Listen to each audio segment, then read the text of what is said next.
नमस्कार दोस्तों, आप सभी का स्वागत है आप सबके अपने YouTube channel dream success academy में।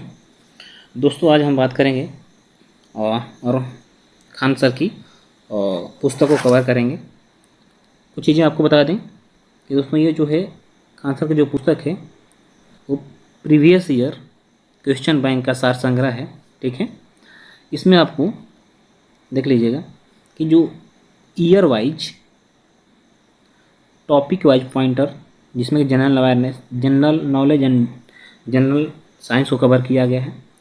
दोस्तों ये बता दूं कि इसमें जो भी प्रश्न है वो पूर्व के सभी जो है प्रश्न हैं, इसमें जो पूर्व के एग्जामों में आए हुए प्रश्न हैं, और आशा करता हूँ कि आने वाले जो भी एग्ज़ाम है उस सभी एग्ज़ामों के लिए जो क्वेश्चन है वो उपयोगी होंगे। तो दोस्तों चलिए ज़्यादा समय न लेते हुए हम वीडियो की तरफ बढ़ते हैं और क्वेश्चन देखते हैं। तो चलिए दोस्तों, आज का जो हमारा प्रश्न है, पहला जो प्रश्न है कि गैट का पूरा नाम आपको बताना है। तो दोस्तों गैट जो होता है GATT होता है इसका। गैट का जो पूरा नाम है वो होता है general agreement on trade and tariff. क्या होता है? General agreement trade on tariff जो है गैट का पूरा नाम है। चलिए अब देखते हैं क्वेश्चन क्या है कि सार्क का मुख्यालय कहाँ पे है। तो आपको बताना है सार्क का जो मुख्यालय है वो काठमांडू में है, और काठमांडू जो है वो नेपाल की राजधानी पड़ती है। ठीक है, नेपाल की राजधानी जो काठमांडू है और सार्क का मुख्यालय भी काठमांडू में ही है। चलिए अब देखिए कुछ अन्य फैक्ट देखते हैं। सार्क की स्थापना जो है कब हुई थी। तो दोस्तों आपको बताएंगे जो सार्क की स्थापना हुई थी, और काफ़ी इंपॉर्टेंट क्वेश्चन होगा ये प्रश्न जो कि एग्जामों में आते रहता है कि सार्क की स्थापना कब हुई थी। तो सार्क की स्थापना आपको याद रखना 1985 ईस्वी में हुई थी। इसमें कितने सदस्य हैं दोस्तों, इसको बता दें कि इसमें 8 सदस्य देश हैं। आपको याद रखना है कौन कौन से: भारत, पाकिस्तान, अफगानिस्तान, श्रीलंका, मालदीव, नेपाल, भूटान तथा बांग्लादेश। ठीक, तो आपको एक आसान सा ट्रिक बताते हैं कैसे आपको याद रखना। भारत के कितने पड़ोसी देश हैं? तो आपको याद होगा कि भारत के 9 पड़ोसी देश हैं, जिसमें से 7 स्थलीय सीमा से लगते हैं तथा 2 जलीय सीमा से लगते हैं। तो इसमें से बस आपको चीन को छोड़ दीजिए। चीन को न काउंट न करके बाकी जितने भी भारत के पड़ोसी देश हैं वो सारे जो हैं सार्क के सदस्य हैं। तो कैसे याद करना आपको? तो भारत के सभी पड़ोसी देश सिर्फ चीन को छोड़कर बाकी जितने भी पड़ोसी देश वो सार्क के सदस्य हैं। चलिए आशा करता हूँ आपको समझ में आ गया होगा। आगे हम देखते हैं क्वेश्चन। रबड़ एक क्या है? प्राकृतिक बहुलक है। ठीक है, चलिए आगे देखिए। क्वेश्चन है कि एसिटिलीन गैस का प्रयोग जो है फलों को कृत्रिम ढंग से पकाने के लिए किया जाता है। यानी मान लीजिए कोई फल कच्चा है, यदि हमें उसे पकाना हो तो हम एसिटिलीन गैस का प्रयोग करते हैं। एसिटिलीन गैस का जो प्रयोग होता है वो कच्चे फलों को कृत्रिम ढंग से पकाने के लिए किया जाता है। चलिए अब देखते हैं विद्युत चुंबक बनाने के लिए सबसे जो अधिक उपयुक्त लोहा है वो कौन सा लोहा है। तो दोस्तों ये जो मृदु लोहा है सबसे उपयुक्त लोहा माना जाता है चुंबक बनाने के लिए। कौन सा? विद्युत चुंबक बनाने के लिए। ठीक है, चलिए आगे देखते हैं क्या है कि ग्रेफाइट और हीरा और ग्रेफाइट एक जैसे नहीं दिखते हैं, क्योंकि दोनों के कार्बन परमाणु की जो संरचना है वो पृथक पृथक होती है। हीरा और ग्रेफाइट जो है ये कार्बन के ही अपरूप हैं, किंतु दोनों अलग अलग हैं, क्योंकि जो इनके कार्बन परमाणुओं की संरचना है वो पृथक पृथक यानी अलग अलग होती है। ठीक है, क्या कह रहा है? हीरा जो है सबसे कठोर पदार्थ है। हीरा जो है सबसे कठोर पदार्थ था। अब याद रखिएगा हीरा जो है हीरा से भी अधिक कठोर पदार्थ की खोज कर लिया गया। अब जो दोस्तों आप याद रखिएगा कार्बाइन जो है यह सबसे कठोरतम पदार्थ है वर्तमान समय में। अब याद रखिएगा यदि कार्बाइन ऑप्शन में ना दिखे आपको तो ग्रेफिन आप ट्रिक कर सकते हैं। ग्रेफिन जो है ये भी हीरा से कठोर पदार्थ है। अब देखिए हीरा पहले सबसे कठोर पदार्थ था, इसके बाद ग्रेफिन की खोज हुई। ग्रेफिन जो है वो हीरा से 2 गुना कठोर पदार्थ है, किंतु अब जो कार्बाइन का जो खोज हुआ, कार्बाइन जो वो हीरा से जो है 3 गुना कठोर पदार्थ है। तो याद रखिएगा जो सबसे कठोरतम जो पदार्थ है वो कार्बाइन हो गया है। यदि कार्बाइन ऑप्शन में आपको ना दिखे तो ग्रेफिन कर सकते हैं। चलिए आगे बढ़ेंगे हम। सक्सेस टिप कुछ देख लेते हैं क्या है। दादा साहब फाल्के पुरस्कार पहली बार देविका रानी को दिया गया। ठीक है। दादा साहब फाल्के पुरस्कार जो है वो भारतीय फिल्म के सर्वोच्च पुरस्कार हैं, जो कि कब शुरू किया गया था। दादा साहब फाल्के पुरस्कार जो है सर्वप्रथम जो है सन 1969 ईस्वी में दिया गया था, और यह देविका रानी रोरी को दिया गया था। ठीक, आगे देखेंगे हम। ये क्वेश्चन छूट गया था आपको कि राजीव गांधी राष्ट्रीय सद्भावना पुरस्कार पहली बार किसे दिया गया था। तो पहली बार याद रखिएगा, पहली बार मदर टेरेसा को दिया गया था। कब दिया गया था, तो ये आपको बता दूं कि सन 1992 में पहली बार राजीव गांधी राष्ट्रीय सद्भावना पुरस्कार दिया गया था, जिसमें कि 10 लाख रुपए नगद तथा एक प्रशस्ति पत्र और जिससे इनाम यह मिलता है उसे दिया जाता है। 2023 में याद रखिएगा, 2023 में राजीव गांधी राष्ट्रीय सद्भावना पुरस्कार किसे मिला है, तो आपको बता दूं कि यह डी.आर. मेहता को मिला है। किसको मिला है, doctor DR. Mehta. Doctor DR. Mehta को 2023 का राजीव गांधी राष्ट्रीय सद्भावना पुरस्कार मिला है। और क्या है, यह भगवान महावीर विकलांग सहायता समिति के संस्थापक हैं। ठीक है, चलिए अब हम आगे क्वेश्चन देखते हैं कि संयुक्त राष्ट्र संघ का मुख्यालय कहाँ, अमेरिका में है। अमेरिका के किस शहर में, तो न्यूयॉर्क शहर में है। चकमा शरणार्थी, इसको भी यही कर लीजिएगा, क्वेश्चन इंपॉर्टेंट है और ये एग्जाम में आते रहता है। चकमा शरणार्थी किस देश की है, तो आप रखिए चकमा शरणार्थी जो है वो बांग्लादेश से संबंधित है। वेडन पॉवेल ने बॉय स्काउट आंदोलन की स्थापना की। बॉय स्काउट आंदोलन की स्थापना किसने किया, वेडन पॉवेल ने। ये सेकुलर एजेंडा नामक पुस्तक की रचना किसने किया, तो अरुण शौरी। किसने किया, अरुण शौरी ने किया। ठीक है, चलिए गोल्फ खेल से जो है टी जो शब्द है, टी शब्द जो है ये गोल्फ से किससे संबंधित है, गोल्फ से संबंधित है। ठीक है, आगे क्वेश्चन देखें हम कि 1857 का जो विद्रोह था, 1857 के विद्रोह को स्वतंत्रता का प्रथम भारतीय संग्राम किसने कहा था, तो ये वी.डी. सावरकर ने कहा था। 1857 के विद्रोह के नेता और अंतिम मुगल बादशाह बहादुर शाह जफर थे, का जो कब्र है वह रंगून में स्थित है, और रंगून जो है म्यांमार में स्थित है। चलिए अब हम देखेंगे पूना समझौता जो है का उद्देश्य जो था वो निचली जातियों को केंद्रीय विधायिका और राज्य विधानमंडल में प्रतिनिधित्व को बढ़ाना था। ठीक है, अब याद रखिएगा पूना समझौता कब हुआ था दोस्तों, आपको बता दें कि जो पूना समझौता हुआ था ये 24 सितंबर, ठीक है 24 सितंबर 1932 ईस्वी को डॉक्टर भीमराव अंबेडकर और महात्मा गांधी के बीच में होता है, जिसमें कि निचली जो जातियाँ थे उनकी विधानसभा में जो सीट था उसकी 71 थी पहले, जिसे कि 71 से बढ़ाकर कितना कर दिया गया 148 कर दिया गया था। चलिए आगे देखेंगे हम कि चीन में लाल क्रांति हुई। तो लाल क्रांति किस देश में हुई थी, याद रखिएगा चीन में हुई। का नेतृत्व किसने किया, तो ये माओ त्से-तुंग था। यानी लाल क्रांति का जो जनक था वो माओ त्से-तुंग था। सिकंदर की मृत्यु कहाँ हुई, बेबीलोन में हुई। उस समय उसकी आयु कितनी थी, सिर्फ 33 वर्ष थी। काली मिट्टी जो है वो कपास की फसल के लिए आदर्श मिट्टी मानी जाती है, यानी कि कपास की मिट्टी के लिए, कपास की खेती के लिए काफ़ी उपयुक्त मिट्टी मानी गई है काली मिट्टी। और काली मिट्टी सबसे अधिक कहाँ पाया जाता है भारत में, गुजरात तथा महाराष्ट्र में सबसे अधिक काली मिट्टी पाई जाती है। चलिए आगे देखेंगे कि काली मिट्टी का एक अन्य नाम भी है दोस्तों, आपको बता दें काली मिट्टी का एक अन्य नाम जो है वो रेगुड़ मृदा भी है। इसका निर्माण जो होता है वो ज्वालामुखी जब फटता है तो उससे जो लावा निकलता है, लावा काली मिट्टी का निर्माण होता है। ठीक है, और यह कपास के लिए काफ़ी उपयुक्त मिट्टी। अफ्रीका के सहारा क्षेत्र में विश्व में सबसे कम वर्षा होता है। ठीक है, इसलिए जो है जो सहारा क्षेत्र है ये विश्व के सबसे बड़ा मरुस्थल है। चलिए आगे देखते हैं कि विश्व में सबसे जो बड़ी मीठे पानी की झील है वह कौन है, सुपीरियर झील है। ठीक, विश्व में सबसे बड़ी मीठे पानी की झील जो है सुपीरियर झील है। भारत की जलवायु कैसी है, बताना है आपको कि भारत की जलवायु कैसी है।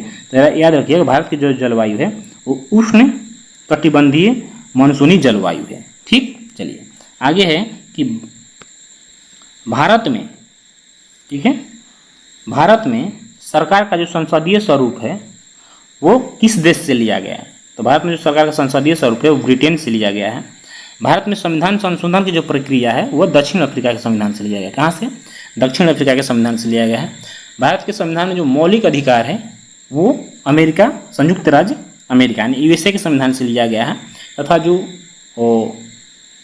मूल कर्तव्य है वह रूस के संविधान से लिया गया है। चलिए आगे बढ़ते हैं हम कि भारत में प्रधानमंत्री ही केंद्रीय मंत्रिमंडल के आकार और सदस्यता का निर्णय करता है, यानी कि केंद्रीय मंत्रिमंडल का विस्तार करने में जो मुख्य भूमिका होती है भारत के प्रधानमंत्री का होता है। ठीक है, चलिए आगे देखेंगे कि ध्वनि तरंगे जो हैं, ठीक है, निर्वात में नहीं चल सकती हैं। क्यों नहीं चल सकती हैं? क्योंकि ध्वनि तरंगों को चलने के लिए किसी न किसी माध्यम की आवश्यकता पड़ती है और निर्वात में कोई माध्यम नहीं होता है। अंतरिक्ष यात्रियों को जो अंतरिक्ष है वो कैसा दिखाई देता है? याद रखिएगा, अंतरिक्ष यात्रियों को अंतरिक्ष जो है हमेशा काला दिखाई देता है।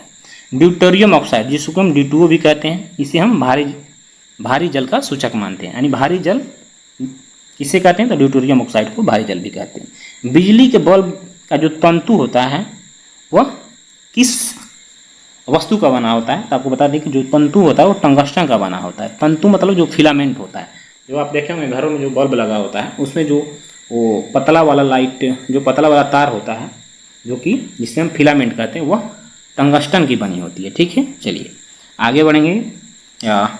बायोलॉजी क्वेश्चन है कि प्रोटीन का जो सबसे अधिक और समृद्ध स्रोत है वो सोयाबीन और मशरूम है, यानी कि सोयाबीन और मशरूम में सबसे अधिक मात्रा में आपको प्रोटीन मिलती है। ठीक, चलिए एनीमिया जो है यह खून की कमी से होने वाला रोग है, यानी खून की यदि कमी हो जाती है आपके शरीर में तो एनीमिया रोग आपको हो जाएगा। ठीक है, रक्तदाब को मापने के लिए स्फिग्मोमाइनोमीटर का प्रयोग किया जाता है। गेंद का जो वजन होता है 5.50 अंश होता है। ग्रामीण विकास संस्थान, याद करिएगा, इसको भी कर लीजिएगा। ग्रामीण विकास संस्थान जो है यह हैदराबाद में स्थित है। ठीक है, चलिए आगे देखेंगे क्वेश्चन क्या है। आगे क्वेश्चन कह रहे हैं कि संसद के संयुक्त अधिवेशन जब होता है, जब किसी भी साधारण विधेयक पे दोनों सदनों के बीच यानी राज्यसभा और लोकसभा के बीच सहमति नहीं बनती है तो राष्ट्रपति के द्वारा क्या करा जाता है? संयुक्त अधिवेशन बुलाया जाता है। जब संयुक्त अधिवेशन बुलाया जाता है तो जो उसकी अध्यक्षता है वो लोकसभा का अध्यक्ष करता है। चलिए, प्रत्येक 2 वर्ष पर राज्यसभा के 1/3 जगहों को भरने के लिए चुनाव होता है, यानी प्रत्येक 2 वर्ष पे कहने का मतलब है कि राज्यसभा के 1/3 सदस्य जो हो वो सेवानिवृत्त हो जाते हैं, यानी कि अपना कार्यकाल वो पूरा कर लिए होते हैं। वैसे जो राज्यसभा जो है वो अस्थायी सदन है, किंतु जो उसके सदस्य हैं उनका कार्यकाल जो है वो 6 वर्षों का होता है। ठीक है, और यह एक अस्थायी सदन है। चलिए, राज्यसभा का जो सभापति होता है वो भारत का उपराष्ट्रपति होता है। चलिए अब क्वेश्चन देखेंगे आगे क्या है कि एम्पियर सेकेंड जो है आवेश की मात्रा का मात्रक है। एक आदर्श वोल्टमीटर का जो प्रतिरोध होता है वो हमेशा अनंत होता है। ठीक है, एक आदर्श जो वोल्टमीटर होगा उसका प्रतिरोध जो है हमेशा अनंत होगा। ठीक है, डायनामाइट में मुख्य रूप से नाइट्रोग्लिसरीन होता है और नाइट्रोग्लिसरीन जो है यह एक विस्फोटक पदार्थ है। ठीक है, डायनामाइट का आविष्कार किसने किया था? अल्फ्रेड नोबेल ने किया था। और आपको बता दूं कि अल्फ्रेड नोबेल के नाम पे ही नोबेल पुरस्कार दिया जाता है। ठीक है, आयरन की कमी से शरीर में एनीमिया रोग होता है। ठीक, आयरन के आँखों के स्वास्थ्य के लिए विटामिन ए का अच्छा होना आपके शरीर में आवश्यक है, यानी कि विटामिन ए से आपके जो आँख हुए वो स्वस्थ रहते हैं, यानी आँखों के लिए विटामिन ए की आवश्यकता जरूरी है। चमगादड़ एक क्या है? स्तनधारी प्राणी है। राइजोबियम बैक्टीरिया जो है वो पौधों के किस भाग में पाया जाता है? तो आपको याद रखना है, राइजोबियम बैक्टीरिया जो है पौधों के जड़ों में पाया जाता है। विटामिन बी का रासायनिक नाम आपको बताना है। विटामिन B12 का जो रासायनिक नाम है वो कोबाल्ट है। विटामिन बी का नाम जो है B1 का जो नाम है वो थायमिन है। विटामिन ए का जो रासायनिक नाम है, याद रखिएगा, विटामिन ए का जो रासायनिक नाम है रेटिनॉल है। विटामिन B1 का थायमिन है। विटामिन सी का जो रासायनिक नाम है एस्कॉर्बिक एसिड है। विटामिन डी का रासायनिक नाम जो है कैल्सीफेरॉल है। ठीक है, चलिए आगे हम बढ़ेंगे। 1 दिसंबर को क्या माना जाता है? 1 दिसंबर को विश्व एड्स दिवस मनाया जाता है। ठीक, PV सिंधु का संबंध किस खेल से है? याद रखिएगा, बैडमिंटन से है और भारत की नंबर 1 शटलर भी हैं यह। चलिए, प्रवासी भारतीय दिवस कब मनाया जाता है? यह 9 जनवरी को मनाया जाता है। क्यों मनाया जा रहा है? क्योंकि 9 जनवरी को ही महात्मा गांधी दक्षिण अफ्रीका से भारत लौटे थे। ठीक, चलिए आगे देखें कि मेरा भारत महान। मेरा भारत महान भारतीय सेना का नया आधार गीत बना है। भारतीय सेना का जो नया आधार गीत बना है वो मेरा भारत महान है। The making of Mahatma film के निर्देशन किसने किया? श्याम बेनेगल ने किया। ठीक है। ओपन स्काई पॉलिसी, अब देखिए ओपन स्काई पॉलिसी का अर्थ जो है वो विमान जो सेवाएं हैं उसमें अनुमति प्रदान करना, यानी विमान सेवाओं को अनुमति प्रदान करना भारत सरकार की ओपन स्काई पॉलिसी की हिस्सा है। ठीक है। चलिए अब याद रखिएगा यहाँ पे कि गीत सेठी का संबंध किस खेल से है? कौन है? गीत सेठी। गीत सेठी का जो संबंध है वो बिलियर्ड से है। पीट सम्प्रास का संबंध जो है टेनिस से है। पीवी सिंधु का संबंध जैसे कि बात किया बैडमिंटन से, भारत के नंबर 1 बैडमिंटन खिलाड़ी भी हैं। चलिए आगे है कि पानीपत का जो द्वितीय युद्ध हुआ था वो 1556 ईस्वी में हुआ था। कब हुआ था? 1556 ईस्वी में हुआ था। किसके किसके बीच में हुआ था? अकबर और हेमू के बीच में हुआ था। जो पानीपत का प्रथम युद्ध था वो 1526 ईस्वी में हुआ था और यह इब्राहिम लोदी और बाबर के बीच में हुआ था। जो पानीपत का तृतीय युद्ध था वो सन 1761 ईस्वी में हुआ था, मराठों और अहमद शाह अब्दाली के बीच में हुआ था, जिसमें कि मराठे बुरी तरह से हार गए थे। ठीक है। चलिए आगे देखते हैं कि तुंगभद्रा जो नदी है, तुंगभद्रा नदी के तट पर कौन सा नगर है? तो विजयनगर स्थित है। विजयनगर जो है तुंगभद्रा नदी के तट पे है। गुलबर्गा जो थी वो बहमनी राजाओं की राजधानी थी। रजिया सुल्तान इल्तुतमिश की बेटी थी तथा आपको बता दें कि प्रथम महिला शासक जिसने दिल्ली सल्तनत पर राज्य किया वो कौन थी? तो रजिया सुल्तान थी। रजिया सुल्तान को सन 1236 ईस्वी में जनता तथा दिल्ली के अमीरों के द्वारा गद्दी पर बिठाया गया था। ठीक। अब देखिए आगे क्वेश्चन है कि सिख गुरु अंगद देव ने गुरु नानक की जीवनी लिखी, यानी गुरु नानक की जो जीवनी लिखी किसने लिखा? गुरु अंगद देव ने लिखा। गुरु अंगद देव कौन थे? गुरु नानक के भाई थे और इनका जो मूल नाम था वो लहना था, गुरु लहना था। ठीक है। अब देखिए राजधानी थी तंजौर जो थी वो चोल राजाओं की राजधानी थी, याद रखिएगा चोलों की राजधानी तंजौर थी। ठीक है। चलिए आगे है कि तिब्बत, ठीक है, में मानसरोवर झील स्थित है। जो आप ये क्वेश्चन है ये काफ़ी इंपॉर्टेंट होगा कि जैम्बेजी नदी जो है जैम्बेजी नदी पर जो है विक्टोरिया जलप्रपात स्थित है। विक्टोरिया जलप्रपात कहाँ है? जैम्बेजी नदी पे। और बता दें कि जैम्बेजी नदी जो है अफ्रीका की विश्व की चौथी सबसे बड़ी नदी है और किस महाद्वीप में पड़ता है? तो यह अफ्रीका महाद्वीप में जैम्बेजी नदी है और यह विश्व की चौथी सबसे बड़ी नदी है। ठीक है। टाइबर नदी के किनारे कौन सा शहर बसा है? तो टाइबर नदी के किनारे जो रोम शहर बसा हुआ। ठीक है। चलिए कुछ अन्य फैक्ट आपको बताएंगे हम इस पर कि याद रखिए एक है लिम्पोपो नदी। लिम्पोपो नदी है दोस्तों कि एक क्वेश्चन आता है मकर रेखा को 2 बार काटने वाली कौन सी नदी है?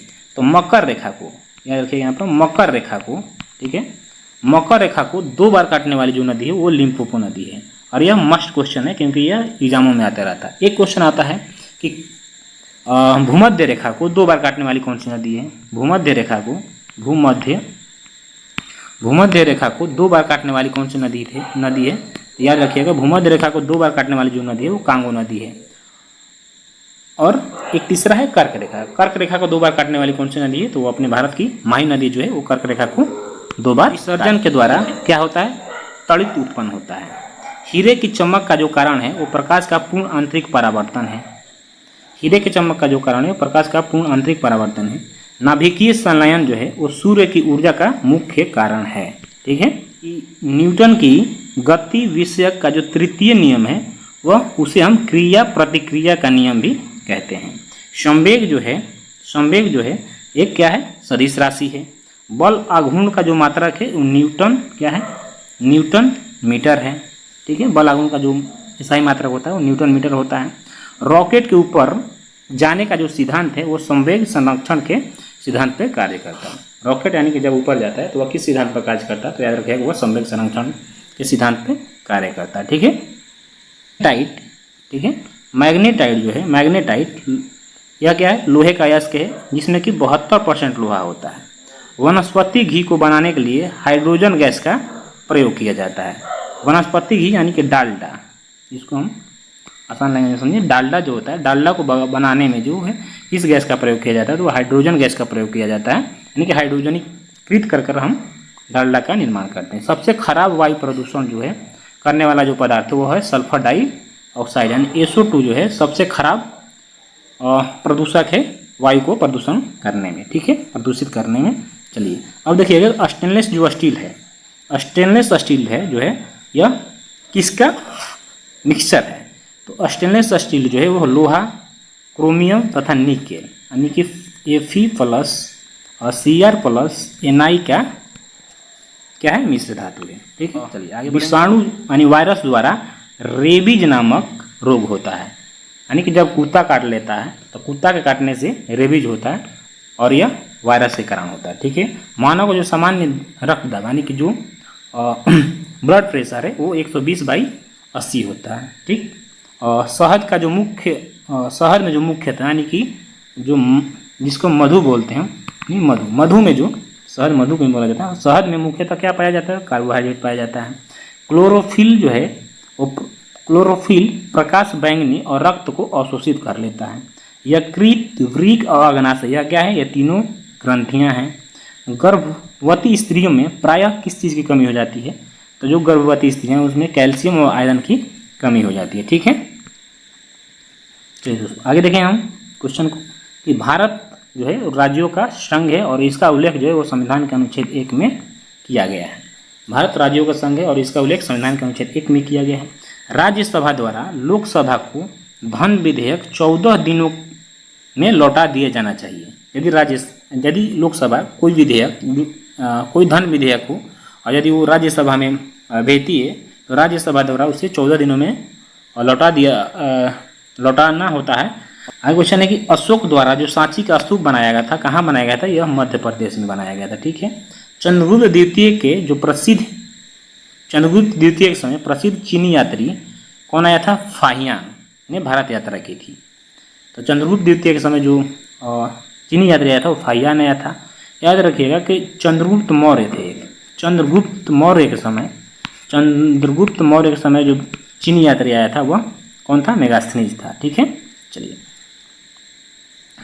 आगे बढ़ते हैं कि चंद्रगुप्त द्वितीय का अन्य जो नाम था वो देवगुप्त देवराज था। इसने कौन कौन सी उपाधियां धारण की थी, विक्रमादित्य तथा परम भागवत की इसने उपाधि धारण की थी, ठीक है। आगे देखिए कि एलोरा और एलिफेंटा में शैलकृत जो चैत्य बनाए गए किस कुल के शासकों ने बनाया था, तो राष्ट्रकूट शासकों ने बनवाया था। एलोरा और एलिफेंटा के मंदिरों का जो निर्माण करवाया था वो राष्ट्रकूट शासकों ने करवाया था। एलोरा का जो विख्यात कैलाश मंदिर है उसे किसने बनवाया था, तो एलोरा का जो कैलाश मंदिर है उसको कृष्ण प्रथम ने बनवाया था। याद रखिएगा, इंपॉर्टेंट क्वेश्चन हो जाएगा। चोल राजवंश जो है नौ सैन्य शक्ति के लिए प्रसिद्ध था। कुतुबुद्दीन ऐबक किस वंश का था, तो गुलाम वंश का शासक था। अकबर द्वारा जो मनसबदारी प्रथा चलाया गया था, अकबर द्वारा कौन सी प्रथा चलाई गई थी, तो अकबर द्वारा जो है मनसबदारी प्रथा चलाई गई थी, ठीक है। तो दोस्तों आपको बता दूं कि ये रहा खान सर के बुक का समरी। आपको बता दूं कि अभी हम इस वीडियो का अभी यहीं पर समाप्त करें क्योंकि वीडियो जो है ज़्यादा लंबी हो जाएगी और इसका अगला पार्ट नंबर 4 लेकर आएंगे। इससे पहले आपको बता दूं कि इसका पार्ट 1, ठीक है, पार्ट 1 और 2 कवर कर लिया गया। यदि आपने उस वीडियो को ना देखा हो तो खान सर सार संग्रह नाम से मैंने प्ले लिस्ट में आ रखा है, उसमें जाकर आप उस वीडियो को देखिए और इस वीडियो को भी देखिए और बताइए कि आपको ये वीडियो कैसी लगी। अच्छी लगी हो तो लाइक करें, मेरे चैनल पर यदि आप पहली बार आए हों तो सब्सक्राइब करें और दोस्तों कम से कम अपने दोस्तों में इसे शेयर करें ताकि उनको भी इससे कुछ जानकारियाँ प्राप्त हों। और फिर हम मिलेंगे किसी नेक्स्ट टॉपिक पे नेक्स्ट वीडियो के साथ। तब तक ले जय हिंद, वंदे मातरम।